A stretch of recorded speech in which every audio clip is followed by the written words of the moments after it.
Hello, Internet listeners, or should I say, four-dimensional calculus. It's your favorite. Welcome to the Caged Men podcast. My name is Cody Bridges, and I, as always, am in a prison of my own making. I am on a quest to watch every movie that Nicolas Cage has ever acted in, do a little bit of science, and then tell you whether they are any good. But I'm not here alone. I am joined today by a new cellmate. Gina, would you like to introduce yourself? Hi, everyone. I'm Gina. I know Cody because we went to college together and we were in comic book club, actually.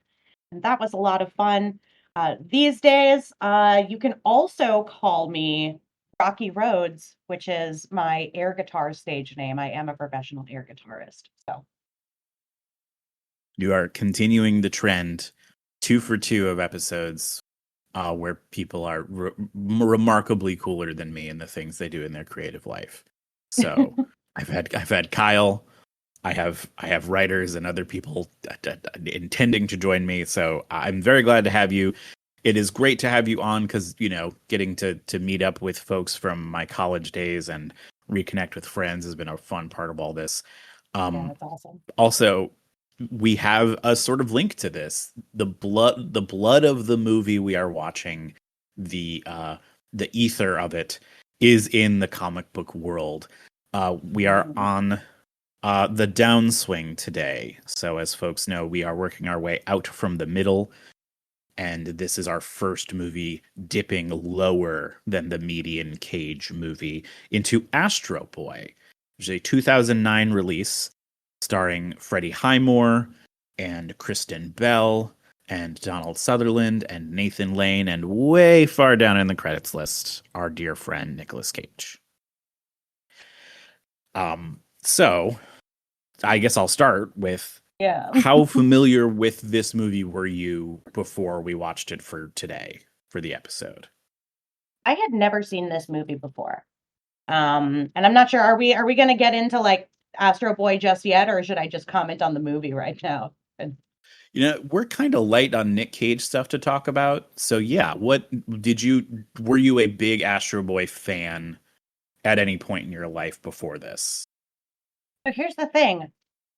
No, but also Astro Boy is I have in my notes here actually that I say like I'm an Astro Boy fan in the way that I'm like a Hello Kitty fan, you know, as a symbol and as an aesthetic sort of figure. And then also with the knowledge that Astro Boy has been so hugely influential, like everything precipitates from Astro Boy as far as like Japanese animation and manga that we, you know, the modern idea of those things.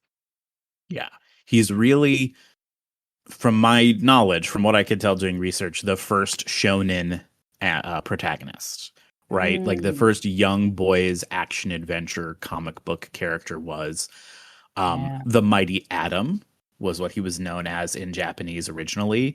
Astro Boy has sort of taken over as the more popular name, even in Japan. It sort of started as the Mighty Atom. When he came to America, Astro Boy was preferred, but now even in Japan, I think he goes by Astro Boy more frequently. But he is like, if you were my age, Dragon Ball and Dragon Ball Z were on TV. Yeah. If you were my dad's age, it was Gigantor. And if you were a little older than that, it was Astro Boy. Astro Boy was really the first big Japanese product of like animation that like hit America. And I did a little, I'm in the same boat as you. Astro Boy to me is like a style, is like I think of the creator Osamu Tezuka in the same way I think of Iggy Pop, right? How so? He is the Godfather. They used to call like he's the Godfather of punk is Iggy Pop, the Godfather. I see. They actually used to call him like mangaka kami-sama, which means the god of manga in Japan, which is an insane title to bestow upon a human that did drawings. And he's got I a mean, I guess big it's catalog too. the idea of like a creator god, really. I mean, Yeah. I mean the his prime mover, if you will. Oh yeah. And so I was interested in this movie when it came out but never saw it. It was one of those things where it was like, "Oh neat, they made an Boy movie." And then it like came out. 2009 was a big year for movies. I also graduated Mm, high school that year, so I think I was maybe just starting college that year, and it didn't strike me to like get out to a movie theater when I was, a freshman in college and getting adjusted. yeah. I Um remember it coming out and being, like you said, being like, oh, cool. And then kind of forgetting about it. and the reviews weren't great, which we see now in the modern era, Mm, and we see like that it is where it sits on our Cage list is like mhm. just below the median, so we're in like the high to low 50% on Rotten Tomatoes, and I think that is um fair. not, not to Yeah. spoil the end here. I got to the end of the movie and I thought, well, that was just a little below average. So that I feel like Yeah. was pretty reasonable. But let's kick into the movie a little bit here, and then I want to come back to once we've talked a little bit about Nick Cage's character specifically. I Mhm. want to talk about how I think they wasted Nick Cage on a character Yes. that could have been different, because I did some background research Nice. on Astro Boy, and I wanted to find out, okay, what's this Tenma guy? Dr. Tenma is the name of the character Nick Cage Hmm. plays in this movie. Who is he? So the movie opens with um I wrote disturbing robot montage. Uh I did kind of Sort like of like, our friend the robot is what it was called. yes, it's our friend of the robot, and it's like a It's in the if you've ever style of one of ridden. I was gonna say it's in the style of one of those like those industrial films that you see that are like the shorts in Mystery Science Mhm. Theater, where it's like better living through chemistry or what have you. Springs. Or spring. Oh yes, springs. Yes. Springs, or how important it is to stock bread properly at your grocery store, those sorts of things. Or And it's Con Ltd, the marching band instrument company huh. with Mr. B. Very Natural, much who's so. my favorite. And this has the art style that we open with, which is very, if you've ever ridden Spaceship Earth at Disney World, it's the part where you're going backwards. It's like that. This very like retro future, and that's very like the life of Astro Boy in comics and in animation is retrofuturism. He's sort of the originator in a lot of ways of a lot of that style. Mm. There's a lot of like cool futuristic skyscrapers and spaceships and cars that look interesting, and robots, of course. This movie's filled with robots. Bursting at the And we seams. get a yes, and we get a little taste of that. And then we cut to reality. This is a video in a classroom, and we've got a little boy with an insane haircut. Um, Got his 2 name, points. yes, his power spikes are what they are called Oh, in really? the anime. I don't think Oh. he's often shown as a little boy, like before he's a robot. I think he's usually got a hat when Mm. which he does. He does have. Context changes everything, folks. One of the things that made me go, in this movie was he's got a little red hat with big I letters on the front. I I have this in my notes too. His science industry MAGA hat, Yeah. which is just too bad because that It's wasn't not a even like thing. it's not even like a seal or an emblem or something. It's like what Ministry of Science is making a hat that literally just says in very large letters like Ministry of Science. I don't know. It's odd. It It gave seems like an me odd choice. it gave me the anachronistic willies, because I was literally Yeah. like, I have to remind myself it's 2009 when this movie came out, and this Mm. is not This is not the same messaging that a hat like that would give now, right? This Yeah. is not Knives Out, where the teenager with the red hat means something. It's just a red hat in this movie. But we then get to meet Toby is the little boy. He takes a test in like 25 seconds because he's a super genius. Like his dad, who we meet, because he leaves school early, a thing they let you do when you finish a test. Madness. And we meet Nick Cage, who appears to us as a hologram in his son's limousine. So that's Dr. Tenma. Cage gives. I wrote in my notes, Nick Cage appears via hologram. Already, the animation belies his performance. Mm-hmm. I'm sure we'll be coming back to that point over and over, but. And I wrote this later in my notes too, because it stuck out even more once Nathan Lane enters the movie, who, there is something about every character's voice versus lip sync in this movie that is, maybe it's years and years and years of CGI animation changes. We are talking about like an almost more than 15-year-old movie now. There is both the technology and the sensibilities around things have changed. Yes, absolutely. And this movie has a problem with putting life into the faces of these characters that matches the voice performances. And I agree. That I think had an effect on Nick Cage in particular, who sort of almost reflexively, it feels like, this is making a lot of assumptions, but it feels like reflexively was down and was less animated than you would expect out of him. What I got out of it was actually, and I especially wrote this down at the end because this idea shows up several times in my notes, phrased in different ways. But something that I thought was, it seemed to me like Nick Cage is playing this almost as you would a live action character instead of as an animated character. And part of me wants to believe that this is because Nick Cage is trying to take this seriously, that he sees something in this character and he's like, I want to, like, give dignity to this father and his struggle and whatnot. But it also just could be the same, the idea. I mean, Nicolas Cage has not voiced a lot of animated characters to my knowledge, and also it might be something akin to the, like, I forget if it was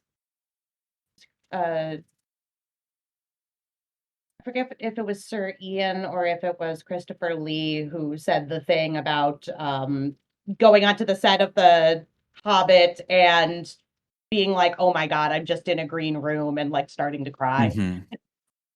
I think that was Ian McKellen who said that. You're right. Where it was like, and I think that this is one of 3 animated movies featuring Nick Cage. There is, of course, Spider-Verse, which he's excellent in. And the very bad, I think, made for TV Christmas Carol movie he's in, where he plays Marley. That's way in the future because it's way down the list. That one's going to be. Wow, I haven't even heard of that. Or maybe I have and didn't even know that it was Nick Cage, and I'm going to look this up later and be like, what? This project has enlightened me to a lot of Nicolas Cage experiences. Great. I hope everyone enjoys them because I certainly am. So I've enjoyed it already, and I've only watched Astro Boy 2006.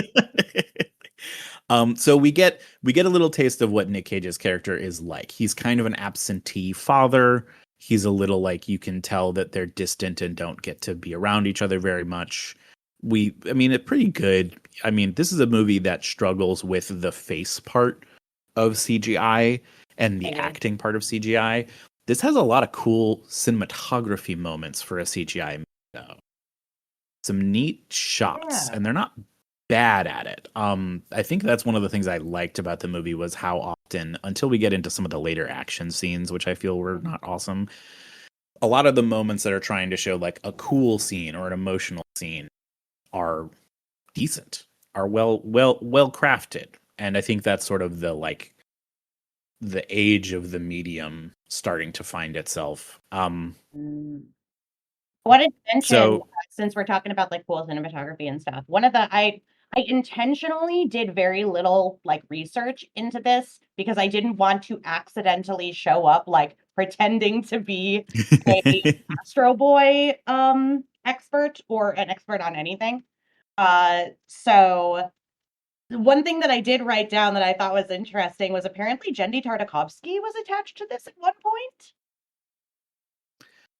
that kind of surprises me because I don't feel the influence. Did you? No, Because but that's I feel like the but I don't know which part came first, you know, them deciding on like a certain style or Jendy being like, I don't know. It seems like it would go together is my thing.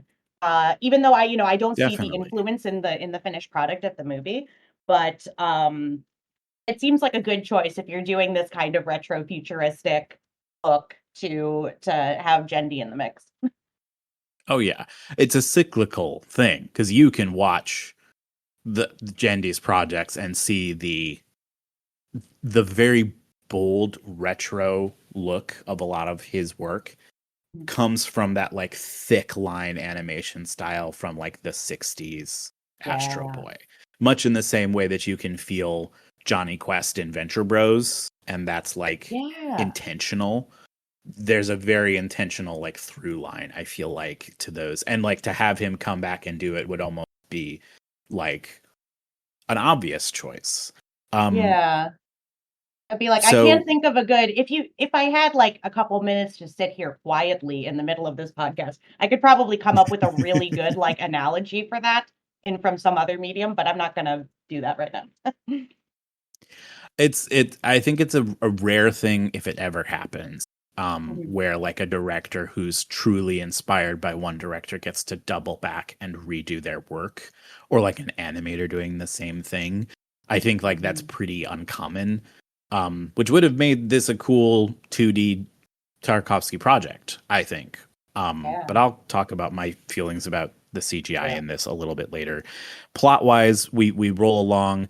His Toby's dad, Dr. Tenma, wants to it has an important science thing to do, so he can't take his son to the planned thing they were going to do. And so Toby, being defiant, uh, in in a moment that I think is maybe the first or second time that I thought that this movie's gonna try to have like a message about robots versus humans and their like humanity. Mm. He rips open the back of the driver robot, his dad's butler driver, who's played by Eugene Levy, and he fiddles with his programming so that he will listen to whatever he says and take him to where his dad is to sneak in and be a part of this government testing project that he's supposed to be doing. And then we meet up with all these characters wind up together, and we most of the principal like a like Metro City cast. So we have Dr. Tenma. Did I gloss over it entirely? What was the name of Donald Sutherland's character? I know he's the president. Is it President Oh, Stone? is Maybe it literally present? Yeah, it was something like that, which is Donald weird Sutherland. because he's also played that in the Hunger Games years later. Well, President Snow in the Yeah, Hunger Games. like he's good. He's going to do a whole elemental cast of presidents. Eventually, he'll get to fire and air later. Um, but President Stone is Donald Sutherland doing the opposite of what Nick Cage is doing, which is devouring scenery. He is cartoon Mhm. acting. He says about 150 times in this movie that he's running for re-election. I guess it was a big joke that landed well, but they do it about 15 times in this movie. And He's then we really get selling it. oh yeah. And then we get Bill Nighy's gentle Dr. Elephant, which did give me pause as someone who Yeah. doesn't know Astro Boy, I was like elephant, the elephant, The toy with the butterflies. That's the what I thought children's too. butterfly. Yeah, the If sort you're of game that you see on TV and your parents go, "No, we're not I'm not getting buying that." that. Yeah. No, it was this like thing. It was basically like a a leaf blower. Not a leaf blower. It's like way lower power than a leaf blower. And it's shaped like an elephant and like it has its trunk and you put these like plastic butterflies in it and they fly up into the sky and you can play catching butterflies with it. Which sounds like a cleanup nightmare. I mean, I'm sure that's why my parents always said, aside from the fact that it was probably a $30 toy that I would play with once. Mhm. It was if you can picture a wacky waving tube man, Yeah, but it was cut kind of the that. top off the tube man. It's got like a tube that with a fan and it blows. Yeah, it just blows butterflies everywhere, and the butterflies are light enough that they sort of gently fall. But it's a toy for toddlers where what it turns out to be is a parent picking butterflies up off of the ground, and Mhm. then it goes in the back of the board game closet for the rest of eternity. Great Um, marketing though, because that's immediately what I thought of when I heard Dr. Elephant. there's a theme song I will not attempt to recreate because it is an Let's not. awful We've already earworm. talked about Elephant for way too long.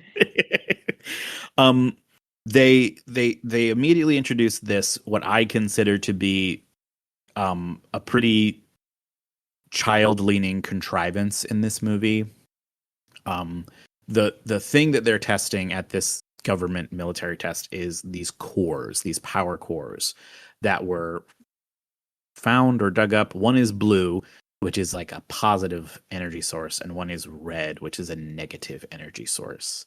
And they literally just decide to cast here's good and here's evil right Mhm. there in the room. Yeah, easy um to understand. yeah, and this is a movie for children mostly. It's pretty it has its issues in that realm. um But it's a totally which passable kids movie. Like I was telling my friend this earlier. I was like, it wasn't like an awesome, surprisingly awesome movie or anything. But it's something that like if mhm. I was babysitting some like 9-year-olds, I'd be like, let's watch this. It'd be fun. Yeah, Astro Boy is good enough. It's a definitely like a blockbuster rental in that realm, like Mhm. especially for kids.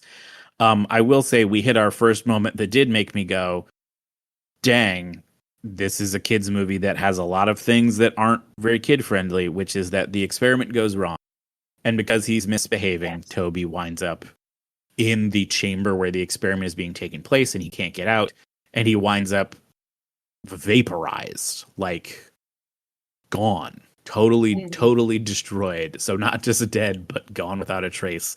All that is left is his little hat, which did give me um, reminders of The Simpsons that they turned his boy into a box. my my boy is the box. Yeah. Again, Which did take in some of this, the emotional. yeah. I will say this is Um, another part where Nick Cage is um like really trying to give, or at least from what I imagine, he's really trying to give a sincere performance about this man who just saw his son be vaporized, leaving behind only a hat. Um Very sad, and like and yeah, he's again, really laying like down like an earnest performance and the animation isn't doing that justice. And at the same time, it's discordant with the whole thing because it's a cartoon movie. yeah, it's very for reference. If no one has ever seen this movie, if you've never seen the Astro Boy cartoon, Dr. Tenma looks like a rooster. That's Yeah. his sort of like character design kind of like inspiration. He's got a very big like beaky nose. He's got a hairstyle that has a big tuft in the front, and he has a goatee that's very tufty. So he looks, in I guess comparison to elephants, sort of largish nosed and eared sort of version like an elephant. Dr. Tenma looks like a rooster. I wonder if there's a And pun so or something in play that I can't grasp at because I don't speak Japanese. I looked up what Tenma means, and the two things Tenma can be translated to are either Pegasus or evil spirit. Okay. But we'll come around to evil spirit later. Okay. So he obviously is incredibly depressed and upset, and has uh, the realization that he could try to bring Toby back somehow. So he wants to create a robot, and he creates Astro Boy. We have a little montage. It shows him building like the robot skeleton and all this stuff, and he takes a little sample of hair from out of Toby's little red hat to scan his DNA, which somehow gives him all of Toby's memories. Yeah, I don't know about the scientific validity of that, but I'm willing to play along. Sure, we're in Okay. cartoon land. That's Yeah. fine. Um, yeah, I did write in my notes here. I have to double check Astro Boy's origin in other stories to see how close this is. Um, it's almost always about a little boy dying. So Yeah. there's that. But there is like it's been like a car accident, or it's been that he was in some sort of industrial accident. Tenma's always involved in the quote Ministry of Science, whatever that means, and so he's always able to do this. But he builds his little boy. He brings Toby back. He's elated at first. He immediately tries to make up for what he perceives as lost time, is what I sort of saw that as. Yeah. Um, Or he's he like making up for lost time is the best way to put it, but it's kind of a hey buddy, I'm coming to town and I'm just to see you kind of thing of like Mhm. the dad who's been checked out for a long time and has suddenly come back, but he means Yeah. well, I suppose. I think he overdoes it, obviously. He tells Toby, you're not going back to school, I'm gonna homeschool you, which Yeah. Toby must just be cool for everything, because he just goes, all right, sounds good, Dad. School is easy. Yeah. I did write this in my notes. This is apropos of nothing for right now, or I mean, on the conversational track that we are on right now. But I do see how Astro Boy could be, how kids could identify with Astro Boy if they are neurodivergent, or perhaps if they're, the kind that's like too smart for their own good at a young age or whatever. So I find that really charming about Astro Yeah. Boy as a character actually in the story. Yeah, within the story there is something about, so the contrivance sort of the positive versus negative energy is that the reason the experiment goes wrong earlier is that the president insists they use the negative energy in this police Mm. robot he wants to make, and what's left over is the positive core, the blue core, and that's what Dr. Tenma puts in Astro Boy. So Astro Boy is very uh positive and peaceful and well-meaning, sometimes even to like detriment, like he's too good, he's too like he doesn't understand bad or evil things because it's just not a part Mhm. of his power source, which is an interesting sort of way, and that does sort of play here. um I'd also the like to mention Freddie Highmore being. I looked up. This is one of the other little bits of uh, research that I did do. Is I found out that Freddie Highmore was 17 when he recorded this. Um, he had not quite mastered masking an accent yet. There are, especially during that part, he says like "watch this" at one Mhm. point. Um, which I can't fault him for. Like that's a difficult thing to do, especially when you're that young. Um, my other thing was uh, I felt that his voice sounded too old. I kind of wish they had directed him to bring his voice up here and have it be a little bit more childlike, you know? Mhm. Yeah, So that he and that made does. me think that maybe it's a directing thing which also why we didn't get like in why Cage's performance doesn't quite fit with the animation and stuff like that. Obviously, it's a combination of things, but I feel like maybe there was like the direction wasn't on point for the actors. I think I agree, because we get then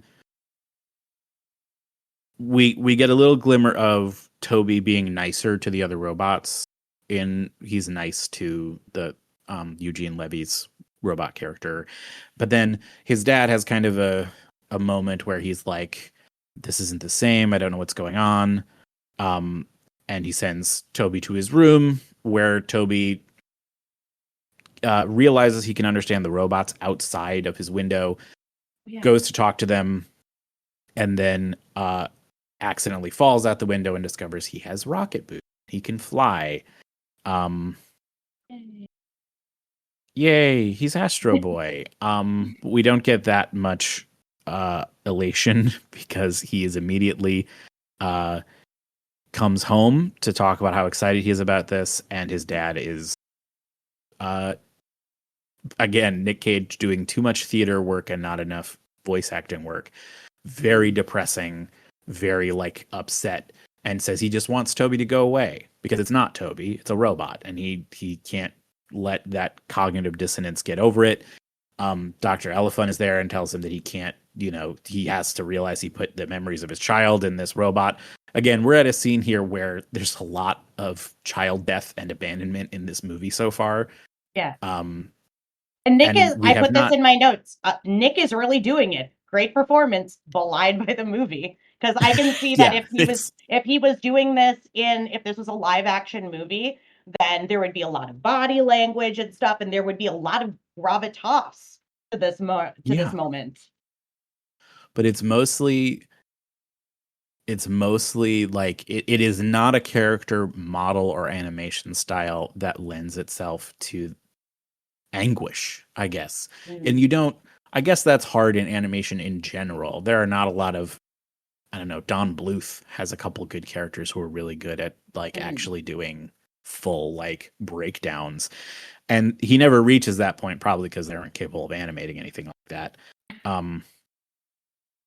But Toby leaves and is immediately set upon by comically evil Donald Sutherland, who wants to steal his soul so that he can put it in his police robot.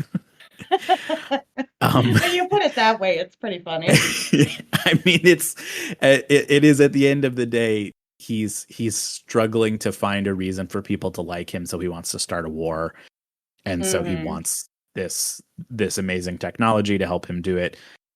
He's chased around by police airplanes for a while. He gets to show off some cool Astro Boy moves, mostly to do with rocket boots.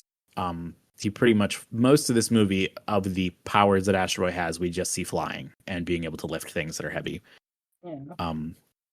It was a really cool. I'm sorry, I keep on stepping on you.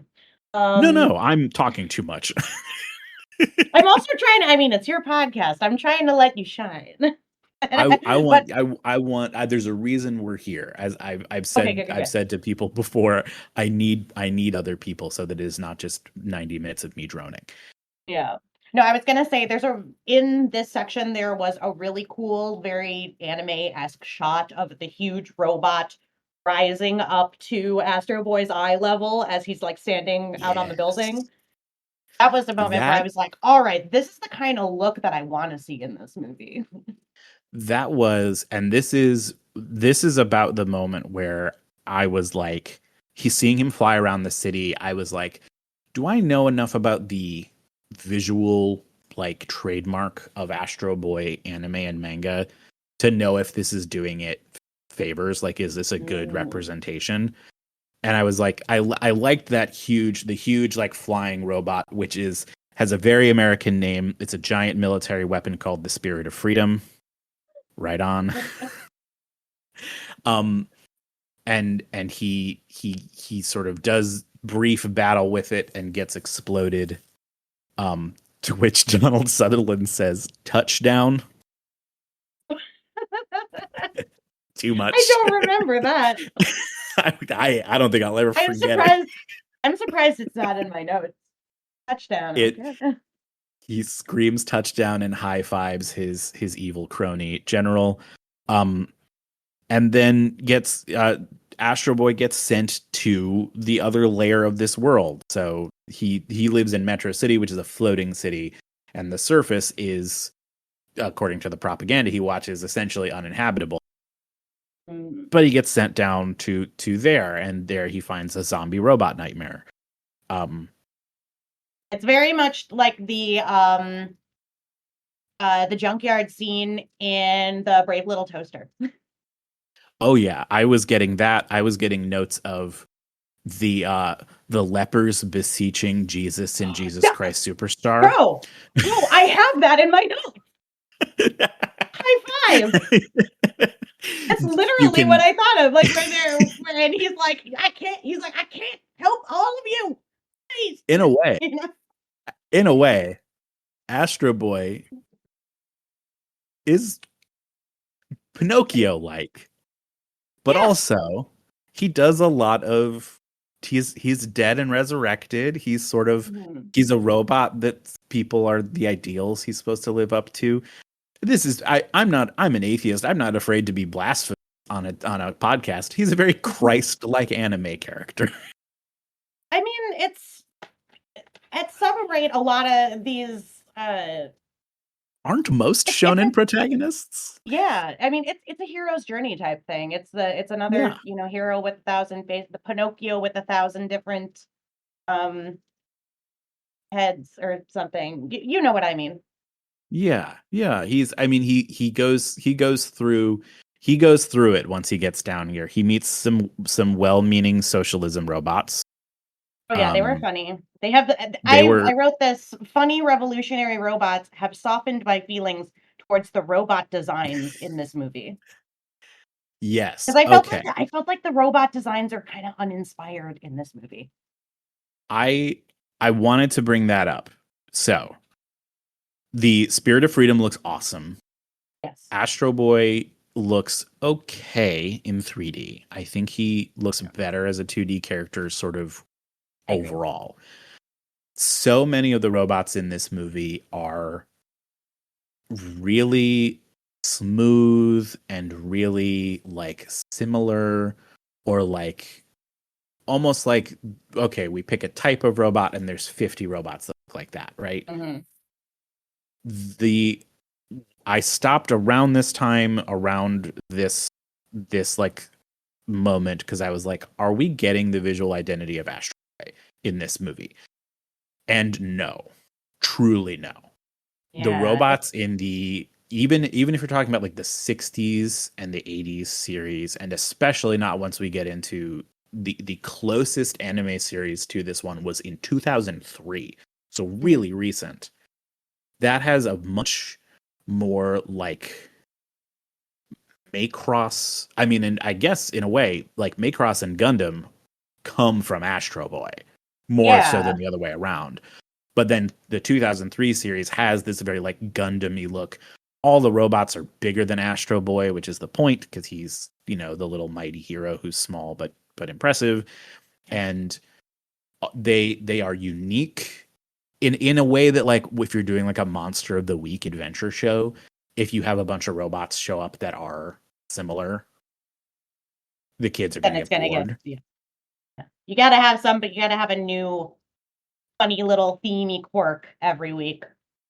Yeah, exactly. And so these revolutionary robots were cooler because it seems like maybe they were more specialized, and so as a result they're funny shaped, and one of them is just a mini fridge, which was cute. The mini fridge was really cute. Yeah. The leader of this group, which is the Robot Revolutionary Front, asks him if he's familiar with the laws of robotics, which is a great way for a kids movie to introduce the idea that can Astro Boy kill people? They essentially do just ask him, because they have a vendetta. They have a vendetta against this guy, Hamegg, who is, according to them, a bad guy who enslaves robots. And they say their plan is to tickle him with a feather without stopping. I thought that was really funny and cute. Which was, it is very cute, and it's very again a very kid friendly sort of way of saying, let's talk about this like robot law thing and like try to bring in a little bit of the sort of like robots versus people. Are Yeah. robots Are robots are robots scary? are they Are scary? Are robots? they sentient? Are they alive the way people are? Astro Boy seems to be, but everyone else treats Mhm. all the other robots like less, right? So, Yeah. um, but And they his do kind of and straight up even ask and him. even though Astro Boy seems to be a robot who's pretty much entirely human in at least in behavior, his dad doesn't like him. Yeah, there's still something that feels to be missing. Um, and so he gets also introduced to a group of human children. These are all people that live on the surface and who are sort of resentful of Metro City as being like a paradise that they're not allowed into. Mhm. But they rescue him thinking he's a people. They think he's a little boy, and they introduce Um, him to Hameg, which he seems to not be such a bad guy. He's Nathan Lane in this movie. Nathan Lane delivered again good dialogue with bad lip work. yeah. Nathan Lane was really selling it in this movie, and not in the same way as Nicolas Cage was selling like No. genuine emotion, whereas Nicolas Cage kind of knows that he's in an animated movie, and or not. I'm sorry, I mean Nathan Lane knows he's in an animated movie, and also it's Nathan Lane. He's a stage actor. He knows how to make it big. Oh yeah, and It's not about the he'd subtleties. he'd had some animated roles under his belt. That too. He's Timon, for God's sake. For God's sake. Yeah. So he's pretty decent in this, and he seems very fatherly at first. He starts getting along with all these kids. He brings back to life an ancient construction robot he pretends he just fixes it, but he actually um gives him some of his life energy, some of his soul in order to power it back up. So we get Um the impression that here that Nathan Lane robot is what's his name in the movie? the robot Nathan Lane is Hameg, and the robot they Hamig. fix is Zog. Oh. Zog the construction robot. So we get the impression that like Nathan Lane is Another at first. another Yeah.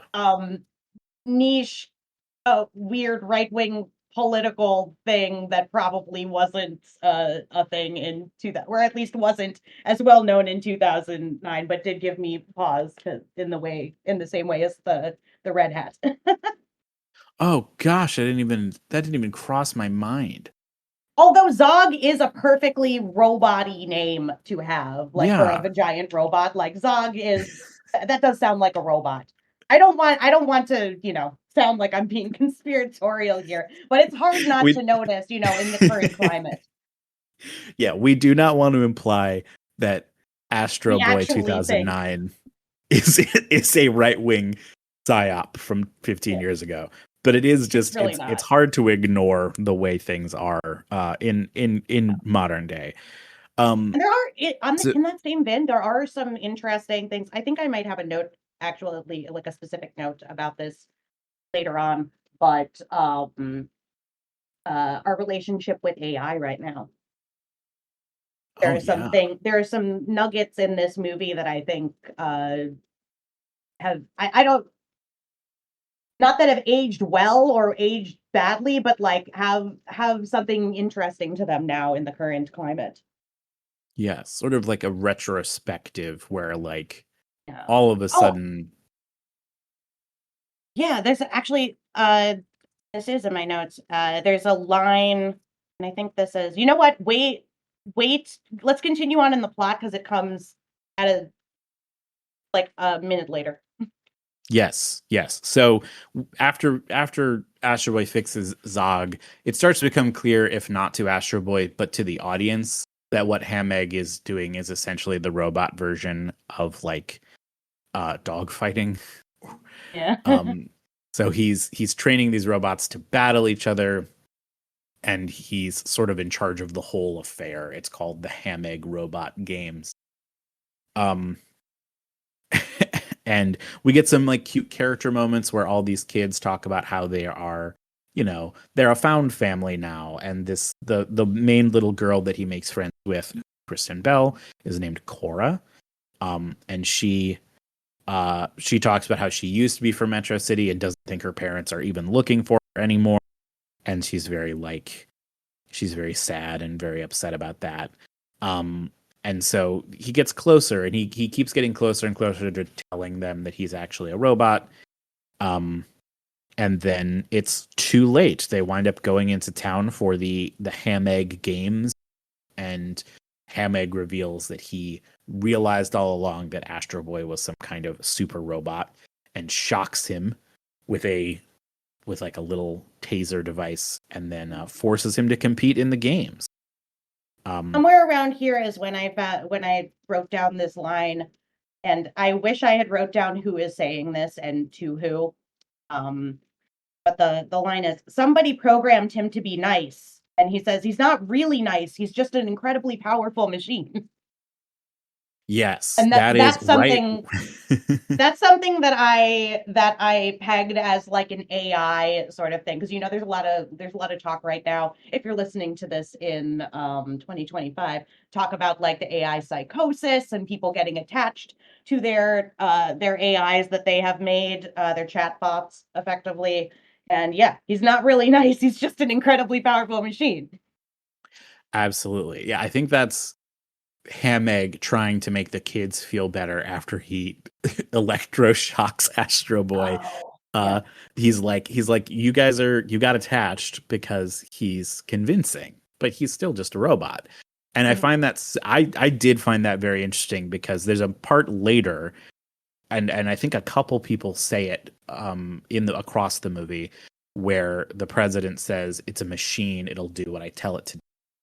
And that to me ticked my like AI hackles up, because I was like, we have no guarantee of that.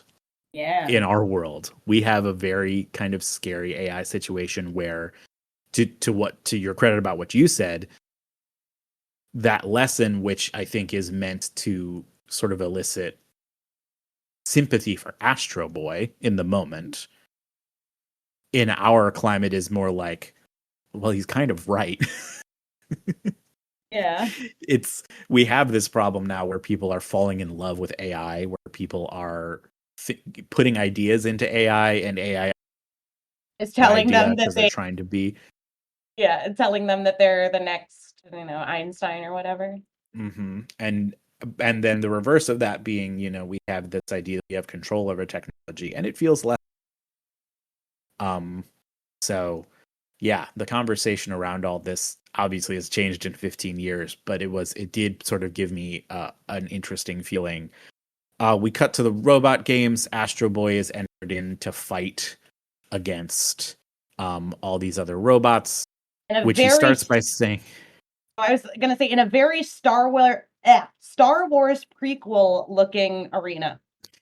yes, he's in, what is it, Genosis, Is where that what it's called? they're Genosis is the planet from Star Wars where they fight those three very toyetic monsters from in episode 2.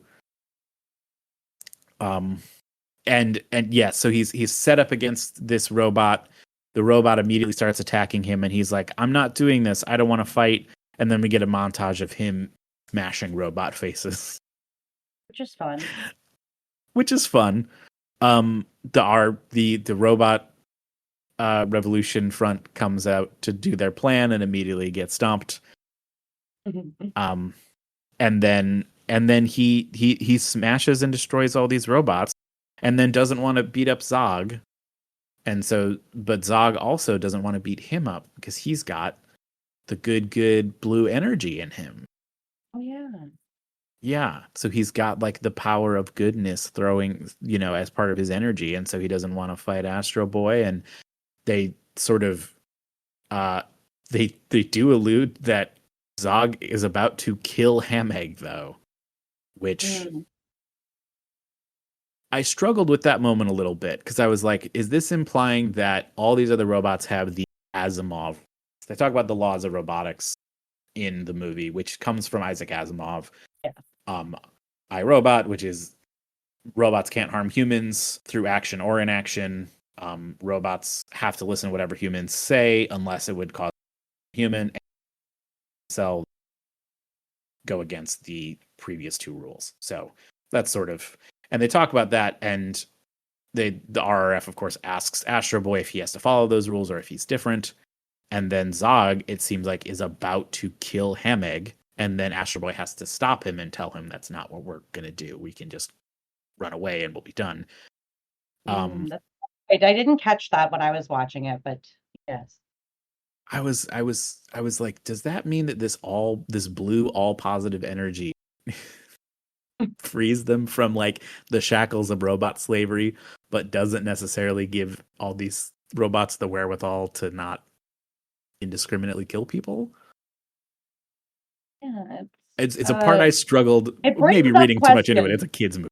Yeah, it's a kids movie that they're desperately. It's a kids movie based on, I mean, what is still like a kids, show and comics and stuff like that, but that has some like very grown up themes about life and Yes. death and the nature of consciousness and things like that. And they, in this movie, they are desperately, desperately trying to make it as kid friendly as possible and so you end to up with moments to like its this. to its detriment, in my opinion, which I do Yeah. want to talk about. So we fly through the rest of the movie. The president finds Astro Boy at the fighting ring and kidnaps him. He tells Tenma and Elephant that they have to take the core out of him so he can put it in his police robot. They do a switcheroo and trick him and bring Astro Boy back. Dr. Tenma is very um what's the word I'm looking for? Apologetic about the way he Mm. treated Toby, and says that he sees now that he's a whole new thing, but that he's still his creation. He's still his son, which is very sweet. Yeah. Again, Nick Cage is like devastatingly sad in this. I know He's, that another part of my notes where I'm saying like he's really playing this like straight, like real live action style. And there are some times where it would work better for this movie if he were like Mhm. more over the top and cartoony with it. But it is a legitimately good performance of Yeah, this father's emotion. I always try to find two Nick Cage lines so that I have an opener and a closer for this thing. Ah. And I struggled with this one because he doesn't say a lot of crazy stuff. I found too. But um so he breaks out. The president immediately gets mad and just reactive police robot with the evil red core, and then the robot eats him, like absorbs him, uh and starts absorbing everything around him, goes out of control, becomes a big kaiju fight. um During this kaiju fight, there's a lot of quipping. I wrote in my notes that all the accusations that Marvel movies get now, this movie actually commits. Like Yeah. all of the like, he's right behind me, isn't he? And like Hmm. that just happened. This movie's full of that. So there is, and again, Oh, it's for totally. kids. So but Yeah. there's a big robot fight. Astro Boy realizes the only way to stop it is by sacrificing himself. Dr. Tenma wants to take him away and say they've got to run, but instead he's like, no, I can save everyone. And so he dives into the core. His blue core mixes with the red core, and they both get shut down. The president gets arrested, which is how you know this is a fictional movie. Um,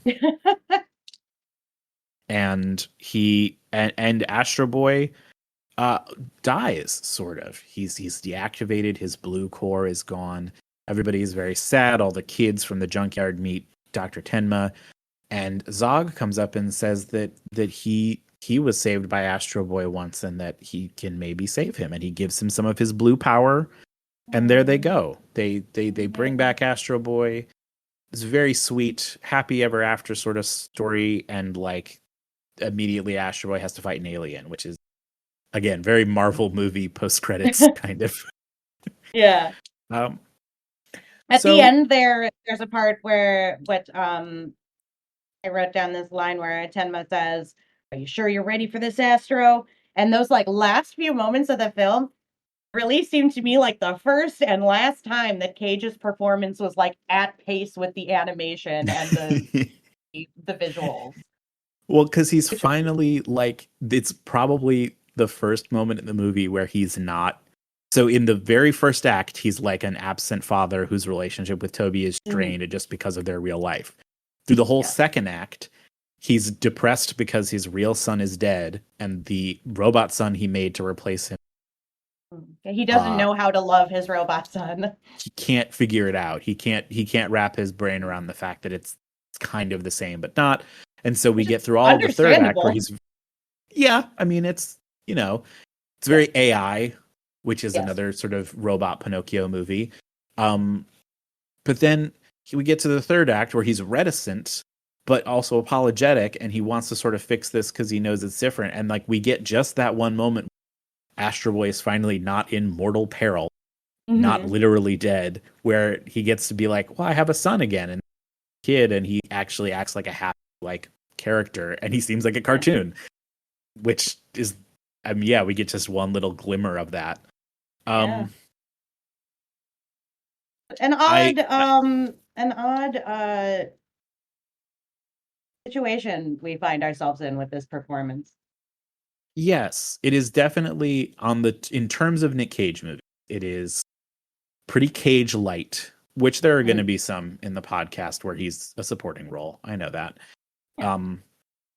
But it is also, I think, this is the specific Nick Cage-ness of this movie, I think, suffers by changing Dr. Tenma so much. And I was trying to figure out what Dr. Tenma was like in the series before I started watching this.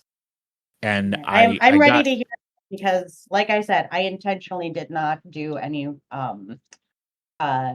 deep research. So lay it on me, Cody. I was blown away to find out that Nick Cage would have played the perfect Dr. Tenma in the 2003 anime. Oh. So, in the old series, in most of the old adaptations in the first books and stuff, Dr. Tenma is either Toby or Aster, depending on if you're in the Japanese or American version. Tobio in Japanese, sometimes anglicized to Toby. Sometimes he's Aster Boyton. So he becomes Aster Boynton. So he becomes Astro Boy. Okay. That Amazing. sounds like a 2025 name, like baby name. Yes.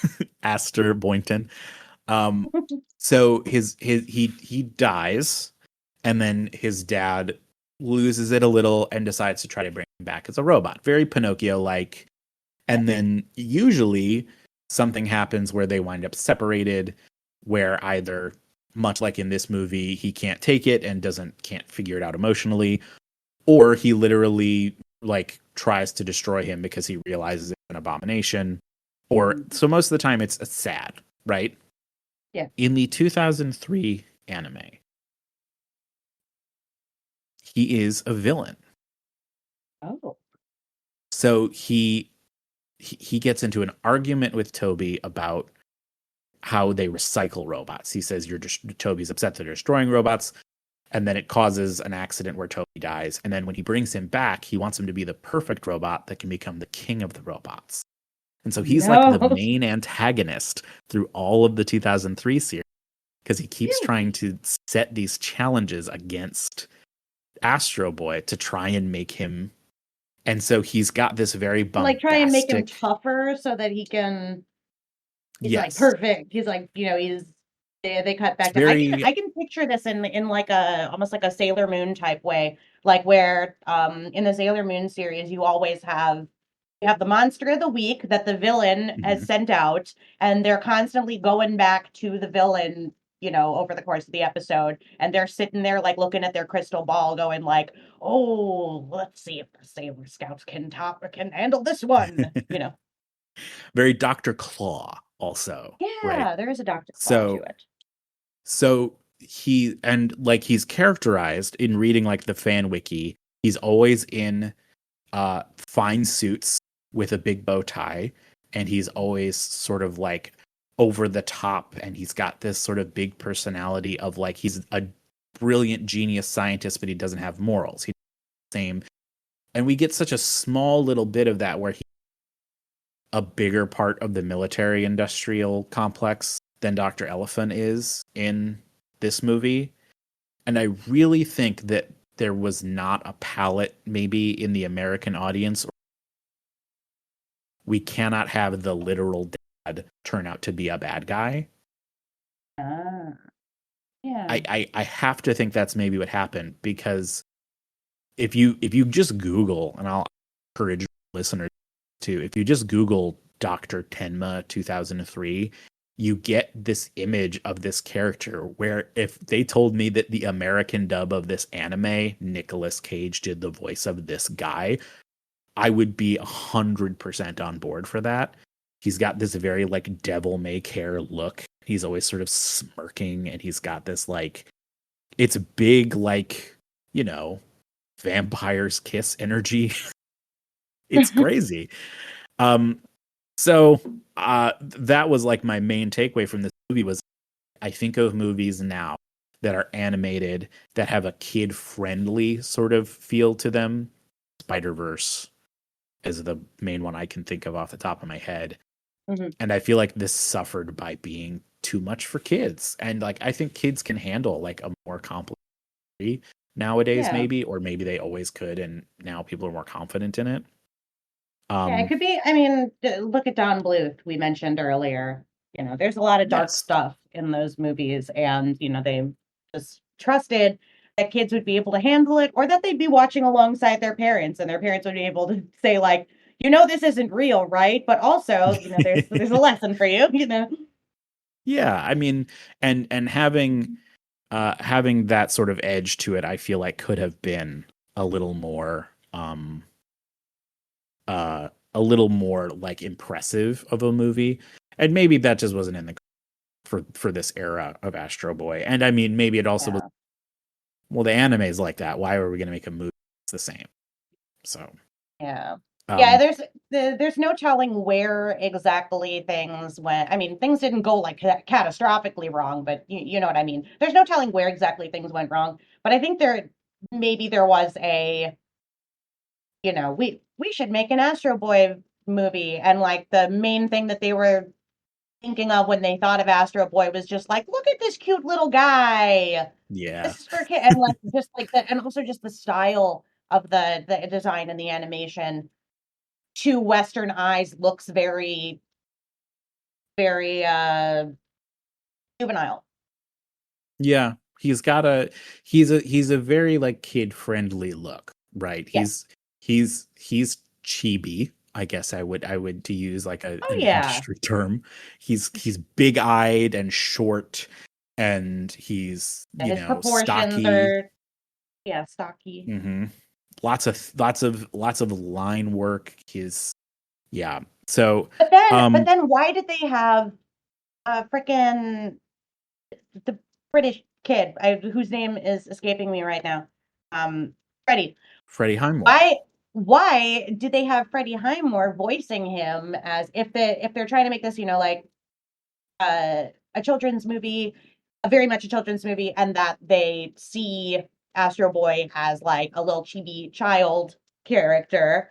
Why do they have Freddie voicing him with his Hmm. puberty voice and sounding like he sounded more like Sonic to me than like Yeah. Oh, where I'm like I feel like it would be not like literally like Sonic, but you know what I mean. he Like gave kind of me teenager voice. Final Fantasy character energy was what Yeah, I was it's a feeling. teenage Very, voice versus what yeah, I but would like, expect. What I would expect from Astro Boy voice would be something more like the kid from Up, the Boy Scout from Up. oh yeah, I mean, I have Don Bluth on the brain now, so I was thinking of Littlefoot. Yeah, no, Littlefoot would be a great. Get a kid Yes, voice actor to do they're like it. I mean, and that's so much an more common now. earnest, yeah, like an earnest young, like not cute, but not cutesy, like identifiable kind of, not like identifiable with is what I mean. Kind of voice. Yeah, I did. So I've gotten all these DVDs as physical media from the Chicago Public Library, which is fun. So there are some special features on the disc that I want to cover. There was an in the recording booth featurette, which underlined three things. One, Nick Cage said that, of course, he was an actor, which does not surprise me, and that is exactly in his character. And then also there were a lot of moments complimenting how talented a voice actor Freddie Highmore is and his accent. Even though it slipped a bajillion times in this movie. Yeah, it was very polite, but it also underlined a moment that when you mentioned to me Freddie was 17 when he recorded this, I looked up, how old is Kristen Bell? And she's like fully 12 years older than him. So it is a little weird that they're sort of like quasi-romantic couple in this movie. Was a literal minor and who was playing a kid's voice and then an adult doing a kid voice, which I guess is common. I mean, Bart has been voiced by the same woman for 45 years, so I guess. And I mean, I guess there wasn't like an explicitly romantic, and I don't mean explicit like sexual. I mean like they never even say they like each other. Exactly. Like it wasn't a theme, but it was it was entertained in the way that that you would naturally entertain such a thing. She's definitely the kid that Astro Boy likes the most, and they share private moments that are as romantic as you could imagine having, and I think that's fair. Like they get pretty close to holding hands, but it is a little weird that I was like, oh, I didn't realize Freddie was like a little. There is also a featurette about the Astro Boy look, and I was excited for that because I thought, let's look at the old comics and then talk about making it into CGI.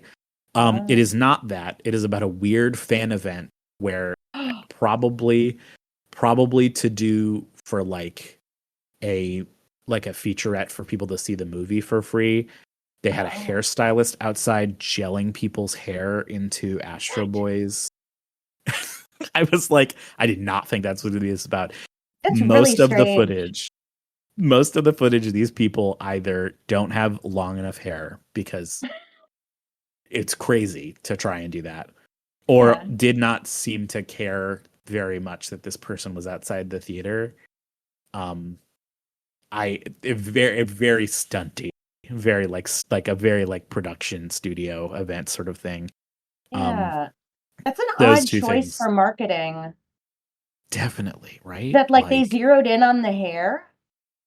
Yeah, and I mean, like I know that it's weird because, well, it's less weird when he's a flat cartoon character, but it does definitely look weird in this movie.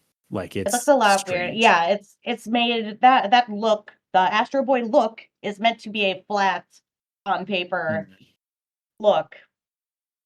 Yeah, sort of like he suffers the same thing Charlie Brown has suffered from. Oh yeah. Which is like it's a very like gestural, like it's just supposed to give you the idea of spiky hair, kind of like, or like a swoop and a little bit messy. Yeah, like a little cowlick or something that they just, you know. Yeah, but now it's very literal when you put it in 3D. I do want to do this because I forgot to do it at the top of the show. I probably won't put it here for you. I didn't do your survey. This is a psychological study, a longitudinal study. So I have some survey questions for you. Okay. Let me do those with you really quick before we wrap up here. This is about Nicolas Cage. The whole thing's about Nicolas Cage. I'm going to ask you 3 questions. Okay. Rather, I'm going to give you 3 statements. And I'm going to ask you to give me a number between 1 and 7. 1 is going to be, I completely disagree with this. 7 is, I completely agree. 4 is neutral, and then the gradient in between. Okay. As a psych study, this is me using the degree I never finished. 1 through 7, great. But you didn't scale. finish Gotta your have degree. an odd You number. didn't graduate, Leo? Nope. I I did not had know that. I left, Cool. and that's what I'll say about that in public, at least. All right, good for you. I'm glad we still um, got to be in comic book club. yeah, I just sort of still hung around, and everyone, was used to me. So, Yeah. um, but let's do these. And now Let's get this and now you're survey. doing Yeah, this. It's great. yeah, I'm using it. I'm using what I did learn to ask people questions about movies. Um, Awesome. all right. Okay, So perfect. statement one. Nick Cage is an actor I like. Like 7 is agree or like strongly agree. 7 is completely agree. Oh, 7, yeah. If you were okay, 7, okay. Big swing. Statement 2. Nick Cage makes mostly good movies.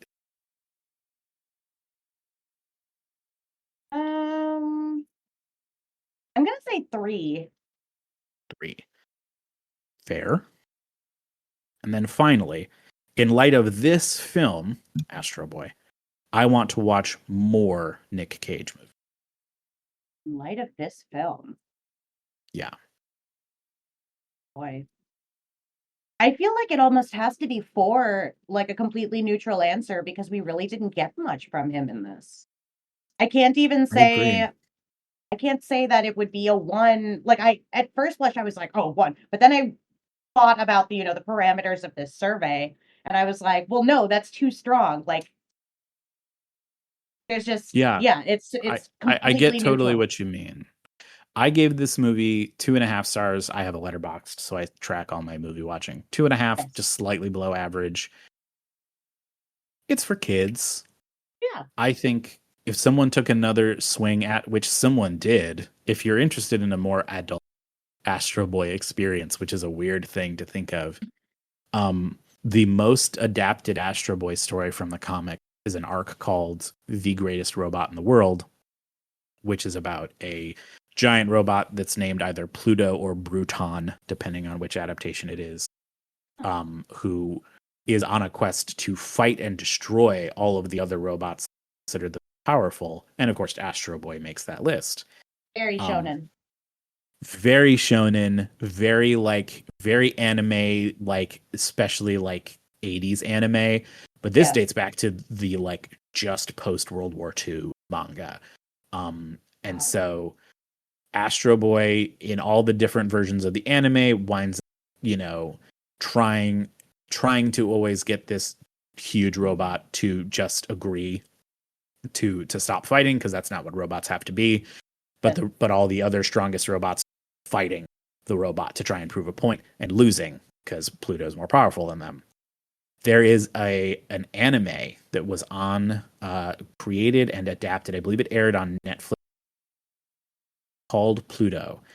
That is an adult leaning crime mystery based on that arc. Interesting. I'm And so then does desperate to watch it. oh wait, then does Astro Boy feature or like an Astro Boy stand-in of some sort feature in this? He is in this as his original Literal name. He's the literal Astro mighty Boy? Atom. Yeah, a little boy Wow. with robot powers is and he fights this giant scary murder mystery robot.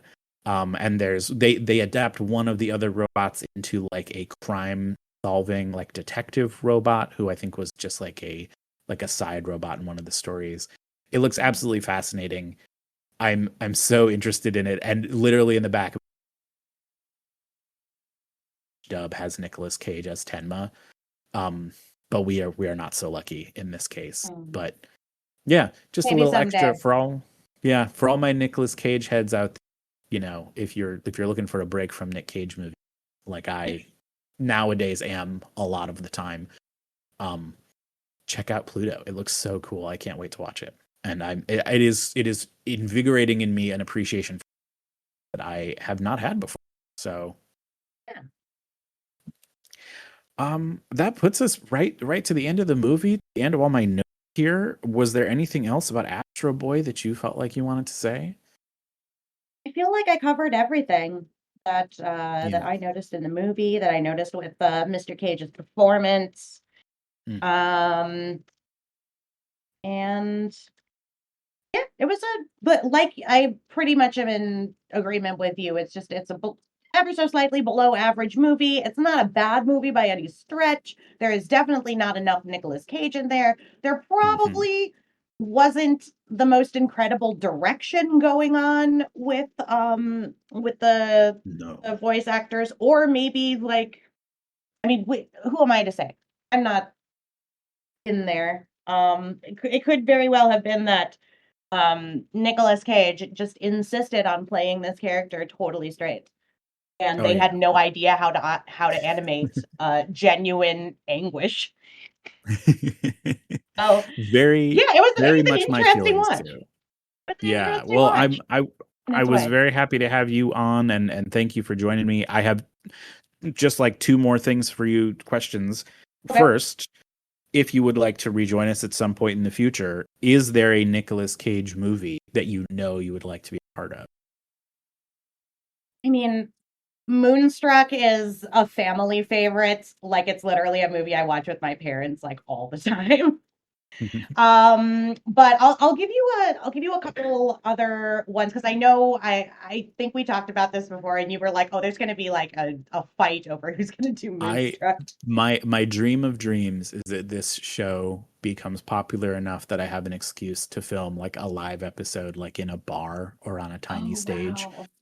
And by the time I get to Moonstruck, which will be like episode 90 something, Yeah. I might have 5 guests and we can all talk about it Oh, in that'd be public. incredible. And hell, In maybe if it's public? not that popular, maybe if it's not Uh, that popular, I'll still do a live recording at a bar for fun That'd be with the cool. people who, who have been on. But other favorites of mine, I mean, there are plenty of favorites, but oh, a sleeper favorite of mine from Nicolas Cage is The Weatherman. Ooh, I've never seen The Weatherman. I actually really, really loved The Weatherman. Um, and yeah, some other favorites of mine would be like Racing Arizona, of course, great Oh movie. yeah. You gotta love The Wicker Man, of course. Although my favorite part of that movie is just when it fades to black and then it says "In memory of Johnny Ramone." But yeah, we can. I'm not gonna go. I'm not gonna, waste too much time here. But yeah, those are my thoughts on uh future episodes. But I'm open to, I hadn't seen Astro Boy before. And I'm glad I have now. I'm Super. open to rejoining you at a later date, Cody. Well, I will hit you up next time on the upswing so we can see an above 60% Nick Cage Okay. movie, maybe, if we can be so lucky. And Okay. my last thing for you would be: is there anything that you would like to plug? Anything creative or even just cool stuff that you're not involved with that you think people should check out? I don't have anything going on right this instant. I will say though, if you are here at the end of the podcast and you're like, wait, we never talked about the air guitar thing. Look up competitive air guitar. Look up US Air Guitar is the governing body for the United States. Look up the World Air Guitar Championships and enjoy. It is a rabbit hole you can dive into, trust me, And it's so forever. much fun. It's very cool. Again, I will say I have with between the episodes I've already recorded ahead of time, this one published, I have had exclusively people cooler than me on, which I intend to keep going on with. So that will do it. So I will do my own little plugs here. This is Caged Men Pod. You can follow me on Instagram, TikTok, and on YouTube. The Caged Men Pod is the extension to get to any of those through services. We will be working still on the Discord. That's you have to have like a bunch of fans. I don't know. Someone who's better at this than me is going to be with it. It'll But fall that's like, exactly. My cousin will do it for me or something. oh yeah.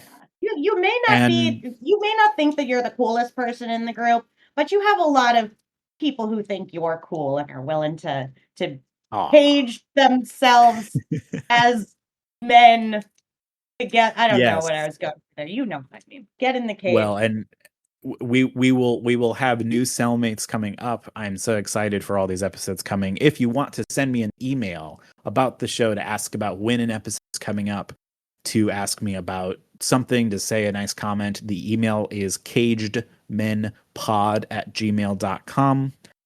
And that will about wrap things up. Thank you, Gina. Thank you to the listeners.